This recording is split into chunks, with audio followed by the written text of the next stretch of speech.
Olá, meus irmãos do DEPAC, a graça e a paz do Senhor a vocês. Como é bom a gente estar aqui junto, né? Mesmo com esses momentos de distanciamento, nós podemos aqui trazer uma mensagem e sermos edificados juntos. Eu queria nesse momento deixar uma reflexão do que Deus colocou no meu coração, de quando ele escreve lá no livro do profeta Joel, no capítulo 2, versículo 28 em diante, que ele diz, né, que nos últimos dias ele derramará o Espírito dele sobre toda a carne. Mas existe uma parte daquele texto ali que diz que os vossos jovens profetizarão, sonharão. Alguns textos dizem sonharão, outros na versão da mensagem diz profetizarão. Numa melhor momento, numa melhor hora, de que os sonhadores se levantem. Sabe, aqueles que... Não sei se você já teve isso perto de você, mas como é bom ter alguém do nosso lado que é sempre positivo. Mesmo quando a gente não vê nenhuma sombra de esperança sobre uma situação, a gente sempre já teve, eu já tive muito isso em muitas pessoas na minha vida, até eu mesmo. Quando eu estou num momento difícil, eu sei aqui conversar porque aquela pessoa, ela sempre tem algo positivo e tem um lado que às vezes eu não vejo sobre aquele assunto. E não há melhor momento para que os jovens, os adolescentes se levantem e tragam uma esperança que até então não foi mostrada entre nós.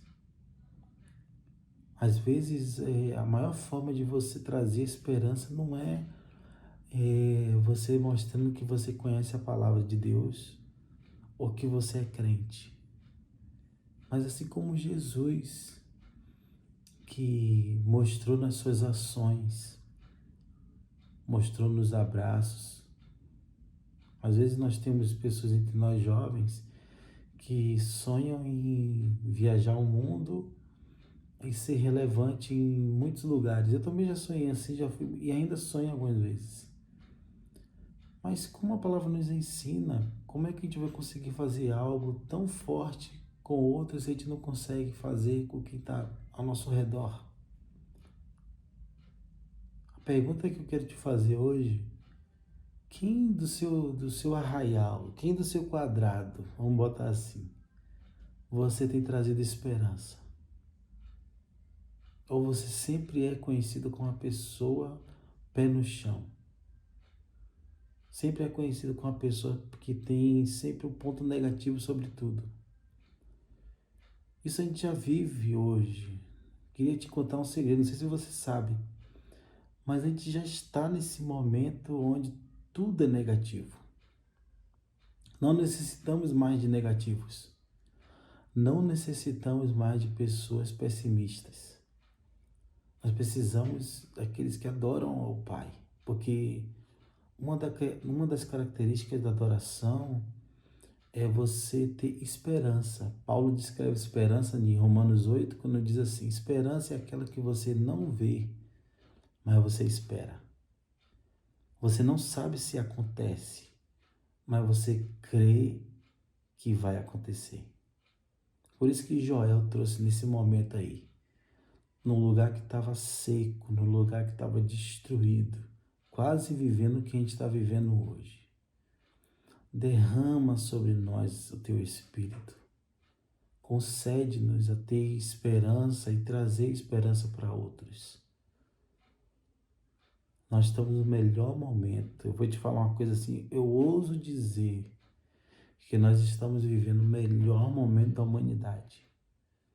Porque não há melhor momento quando nós somos travados de fazer as nossas vontades para viver em comunidade, para viver em comunhão com aqueles que estão no nosso próprio lar. Eu estava com adolescente que ele me falou assim: pastor, Minha casa era uma casa artificial até então. Nós vivíamos um amor artificial.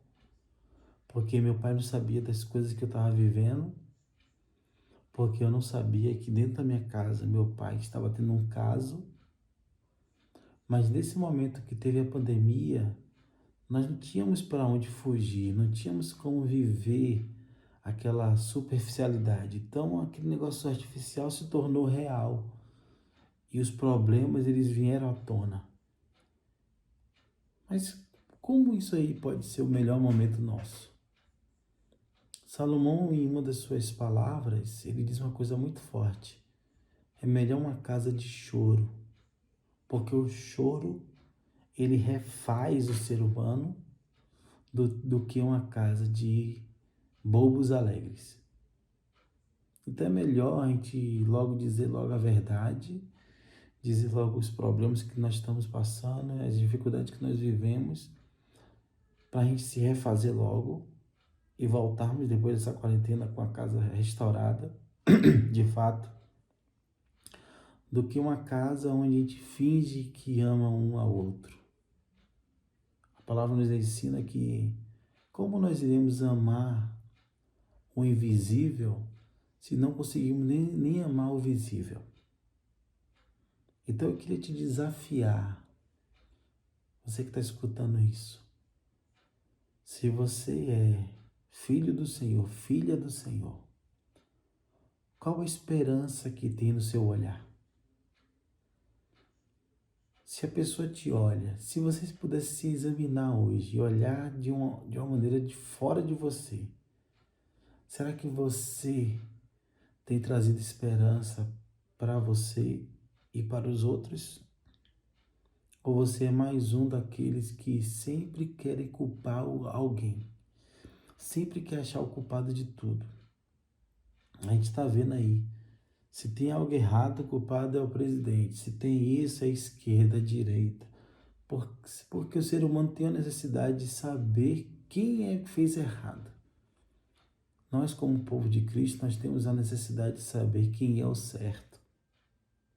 Por isso que Jesus, em uma dessas melhores falas do Sermão do Monte, ele diz: bem-aventurado os pacificadores, porque eles serão chamados filhos de Deus. Em outras palavras, felizes são aqueles que trazem esperança, porque eles têm a característica daquele que morreu na cruz. Porque eles têm a característica que, mesmo não sabendo, mesmo não entendendo, eu confio no Deus que eu tenho crido. Eu lembro de uma vez que nós estávamos na missão da Cristolândia e naquele dia nós não tínhamos alimento. Tinha muitas pessoas internadas, era uma base de 40 homens e a gente não tinha casa ainda, só tinha o projeto no centro de São Paulo. E naquele dia nós não tínhamos alimento, nós não tínhamos nada. E era para semana, não tinha nada, porque não tinha dinheiro, não tinha o que comprar. E era para todos, não era só para as pessoas que estavam internadas, era para mim, era para minha família, era para os radicais que estavam lá. E a gente começou, e a primeira coisa que eu pensei é: vou tentar ligar para algum parente meu para conseguir um dinheiro para fazer logo a minha parte, comer a minha, porque eu tô com fome. Vou logo comer o meu, porque como aquele ditado diz, né? Farinha pouca, meu pirão primeiro. Mas aí minha mãe, ela falou assim: vamos ajoelhar e orar, porque vamos presenciar o milagre de Deus.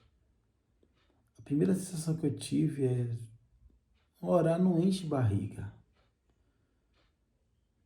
Orar não vai me trazer alegria aqui agora. A vontade, a fome que eu tô, eu não tinha tomado café aquele dia. E sabendo que não tinha almoço.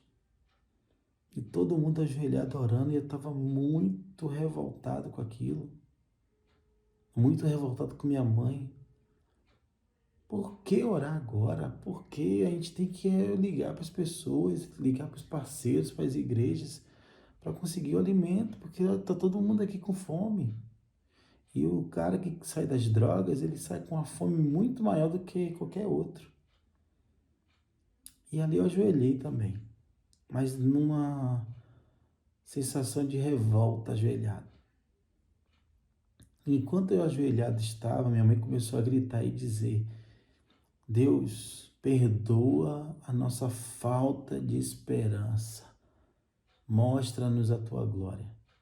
E enquanto ela orava, na porta do projeto, não sei se vocês já foram, se quem está ouvindo já foi no projeto Cristolândia, ele é na frente de uma rua, e na frente do projeto um caminhão freou, e o caminhão quase virou e ficou no meio da rua. E a rua era de um sentido, mas ele fechou a rua no meio. E a gente foi ver porque o freio foi muito grande, pensamos que... E tinha pessoas de moradores de rua que dormiam na frente do projeto. Então a primeira coisa que a gente pensou é que deve ter pegado alguns deles, porque o freio foi muito forte. E fomos lá fora e vimos a situação, o caminhão estava freado no meio da pista, não tinha ninguém se machucado.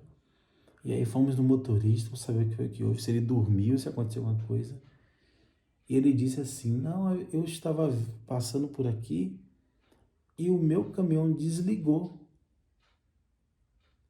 E a gente não entendendo o que é que foi, fomos ajudar para ver se a gente poderia ajudar ele. E começamos a dizer para ele do projeto: olha, o projeto aqui social, trabalhamos com dependentes químicos. E aquele homem começou a chorar. E ele disse: olha, eu tenho certeza agora porque o meu caminhão, ele parou aqui. Eu estou aqui com 1000 quentinhas aqui dentro, que eu ia levar para qualquer instituição. Eu tenho certeza que o seu Deus, que ele não acreditava em Deus até então e aceitou Jesus naquele momento, eu tenho certeza que o seu Deus fez o meu caminhão parar. Aquele homem aceitou Jesus. Aquele homem fez a gente comer naquele dia, sobrou comida. E toda semana ele levava depois daquele dia 1000 quentinhas. Nós precisamos ter fé. Porque às vezes o que a gente está enxergando não é a total realidade do que Deus vai fazer. Nós precisamos ter esperança. Depois daquele dia, uma das maiores lições da minha vida, eu pude ter ali naquele momento. Não posso viver do que eu olho. Eu tenho que viver do que eu espero. Eu tenho que viver como o profeta Joel acreditou ali. O Senhor vai derramar o Espírito sobre a carne. Os velhos sonharão e os jovens profetizarão. Irmão, irmã, você tem autoridade dada de Deus para tirar, expulsar demônios, para trazer esperança para as pessoas e para ser a esperança. A minha oração, que eu tenho pedido muito a Deus, é que nesse tempo tão difícil, que os esperançosos se levantem e sejam a luz que a nação precisa. As pessoas não precisam mais de saber o que o vírus faz. As pessoas não precisam mais de orientação de esquerda ou de direita. As pessoas precisam do derramamento do Espírito Santo de Deus, do poder de Deus agindo sobre nós. E eu creio que você é essa resposta. Que o Senhor te abençoe. Eu vou orar por vocês aqui, e a minha oração nessa noite, ou manhã, ou à tarde que você estiver ouvindo, é que peça a Deus, como a palavra diz: pedi, dá-se-vos-á, buscai e me acharei, porque todo aquele que pede recebe. Peça a Deus para ser a esperança da nação. Senhor, muito obrigado, Pai, pela oportunidade de, mesmo nessa quarentena, nós estamos nos reunindo aqui nesse momento para ouvir a Tua voz. Abençoa o DEPAC, Senhor. Abençoa lá o tio Dia. Que os nossos irmãos, cada vez mais, sejam cheios do Espírito Santo. assim como a palavra dada pelo profeta Joel aconteça nas nossas vidas. Derrama sobre nós o teu Espírito e mostra os verdadeiros adoradores. Isso eu peço ao Senhor em nome do Pai, do Filho e do Espírito Santo de Deus. Amém. Deus te abençoe e que Ele abra as portas para mostrar para você que você é a esperança em Cristo Jesus. Um grande abraço.